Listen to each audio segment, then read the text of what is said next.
Amerika lagi panas-panasnya. Kalau sampai Trump jatuh, apa kabar nasib Bitcoin lo? Beneran bisa ambiar nggak sih? Oke, kita bedah situasinya. Coba bayangin, barusan aja 8 juta warga Amerika itu tumpah ruah ke jalan. Ini bukan demo kaleng-kaleng ya, ini salah satu yang terbesar dalam sejarah modern mereka.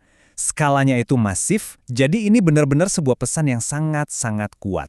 Pertanyaannya sekarang, emang apa hubungannya demo jutaan orang di Amerika sana sama isi dompet kripto lo di sini?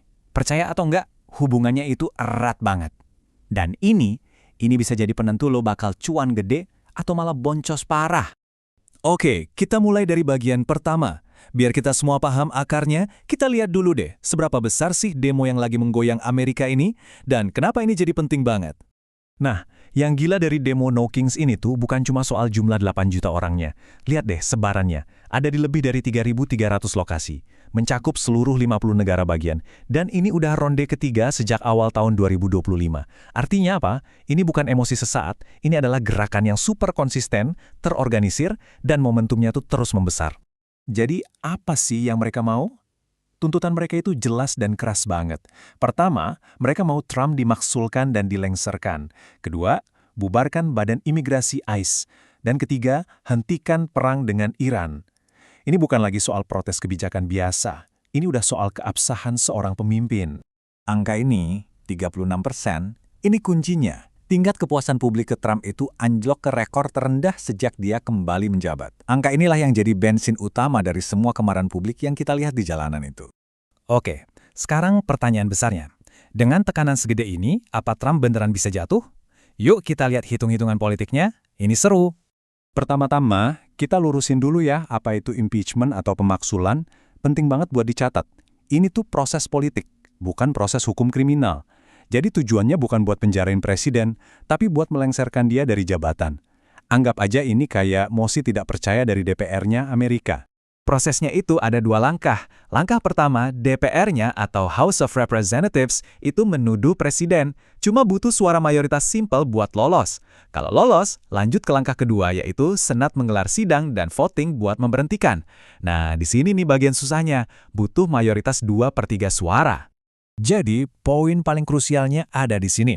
Saat ini, baik DPR maupun Senat itu dikuasai sama partainya Trump, yaitu Partai Republik. Dengan komposisi kayak gini, kemungkinan pemakzulan berhasil sekarang, wah hampir mustahil.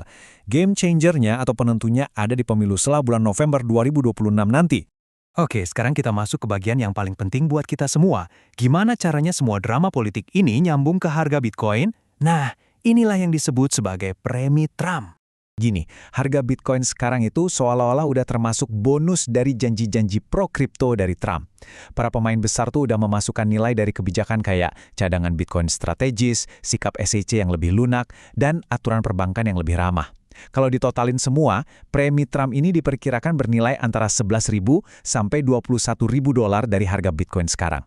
Gede banget. Dan di sini kelihatan jelas banget resikonya. Kalau sampai proses pemakzulan itu resmi dimulai, premi Trump yang tadi kita bahas itu bisa langsung menguap dari pasar. Proyeksinya, harga Bitcoin bisa kena flash crash, anjlok ke kisaran 52.000 sampai 58.000 dolar dalam sekejap. Ini dampak langsung yang harus banget kita waspadai. Tapi tunggu dulu, ceritanya nggak cuma soal Trump doang. Di sisi lain, di dalam Partai Demokrat sendiri, itu lagi terjadi perang saudara soal masa depan kripto. Jadi Partai Demokrat ini kebelah jadi dua kubu. Di satu sisi ada kubu anti-kripto yang dipimpin sama Elizabeth Warren. Mereka ini pengen aturan super ketat, terutama buat DeFi. Di sisi lain ada kubu pro-kripto pimpinan Ruben Gallego. Nah, mereka ini mendorong regulasi yang jelas, kayak RUU Genius Act yang dirancang buat mendukung inovasi.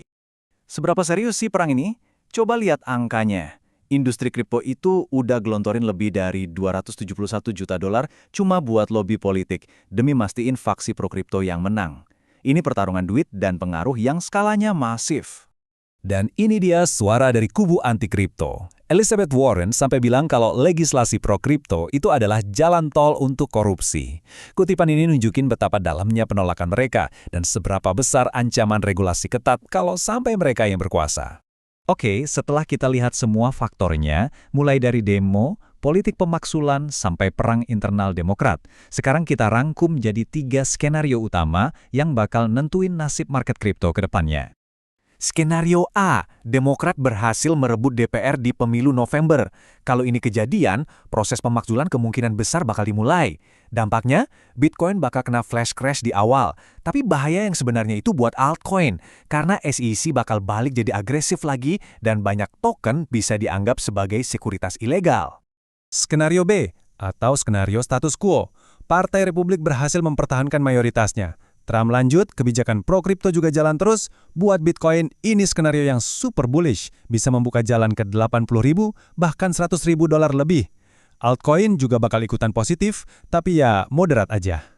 Nah, ini dia skenario C. Skenario Black Swan. Kejadian langka tapi dampaknya gede banget.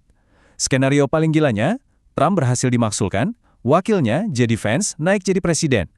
Yang bikin ini menarik banget, Vance ini dikenal sebagai holder Bitcoin. Jadi, setelah crash awal karena pasar panik, market bisa jadi pulih dengan sangat kuat. Tapi ya itu, nasib altcoin di bawahnya masih jadi tanda tanya besar. Jadi kesimpulannya gimana? Intinya, gini, semua drama politik ini adalah sebuah risiko besar, tapi bukan kiamat buat Bitcoin. Kenapa? Karena pemain institusional kayak BlackRock dan Fidelity itu udah terlalu dalam buat cabut gitu aja. Ancaman yang sesungguhnya itu justru buat altcoin. Kalau kubunya Elizabeth Warren yang menang dan regulasi ketat balik lagi, banyak proyek altcoin bisa mati suri. Nah, setelah ngelihat semua data dan skenario yang ada, sekarang pertanyaannya buat lo. Di tengah badai politik yang super panas ini, lo ada di tim mana? Tim bull yang yakin kripto bakal terbang tinggi? Atau tim bear yang lagi siap-siap buat musim dingin? Coba deh tulis di kolom komentar.